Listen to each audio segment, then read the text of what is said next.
Assalamualaikum warahmatullahi wabarakatuh. Nama saya Fitriana Kusumawardani dari kelas Ekonomi Syariah 3 angkatan 2020 dengan NIM 204105020077. Baiklah, di sini saya akan beri tanggapan atau review mata kuliah Ekonomi Makro yang diampu oleh Bapak Dr. Abdul Wadud Nafis LC.MEI dengan judul Konsep Dasar Ekonomi Islam. Yang pertama yaitu definisi ilmu ekonomi. Ilmu ekonomi adalah sebuah cabang ilmu yang membahas dan mempelajari tentang perilaku manusia dalam memenuhi kebutuhan dan memuaskannya. Yang kedua yaitu definisi ekonomi Islam. Ekonomi Islam adalah sebuah cabang ilmu yang membahas dan mempelajari tentang perilaku manusia dalam memenuhi kebutuhannya dan memuaskannya untuk mencapai falah, yaitu kebahagiaan di dunia dan akhirat, berdasarkan pada prinsip-prinsip dan nilai-nilai Al-Quran, Sunnah, Ijma, dan Qiyas. Yang ketiga yaitu perbedaan ekonomi Islam, ekonomi kapitalis, dan ekonomi sosialis.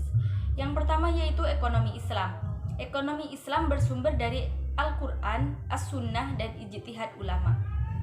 Kompetisi dikontrol syariat Islam, pengakuan kepemilikan individu dan umum secara nisbi, kesejahteraan bersifat jasmani, rohani, dan akal. Mekanisme pasar bekerja menurut maslahah. Yang kedua yaitu ekonomi kapitalis. Ekonomi kapitalis bersumber dari pemikiran dan pengalaman manusia, kompetisi usaha bebas dan melahirkan monopoli, pengakuan kepemilikan individu secara bebas, kesejahteraan bersifat jasmani belaka.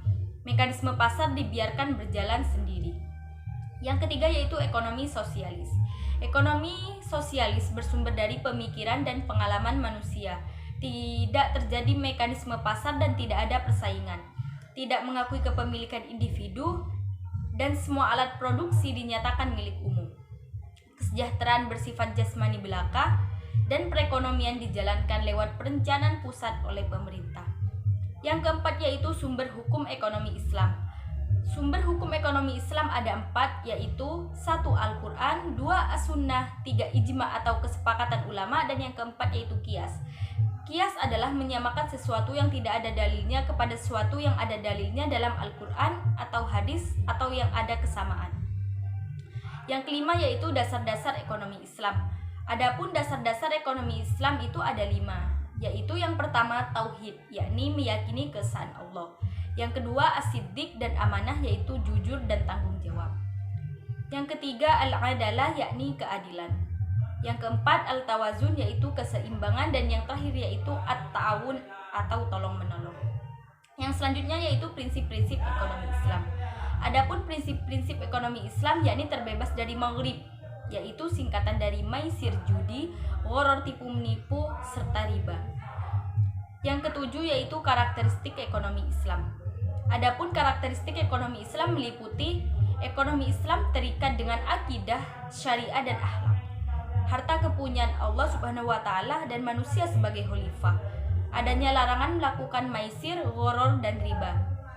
Keadilan dan keseimbangan dalam melindungi kepentingan individu dan masyarakat. Keseimbangan antara kerohanian dan kebendaan. Adanya bimbingan konsumsi, yaitu barang yang dikonsumsi haruslah halalan thayyibah, yakni halal dan baik.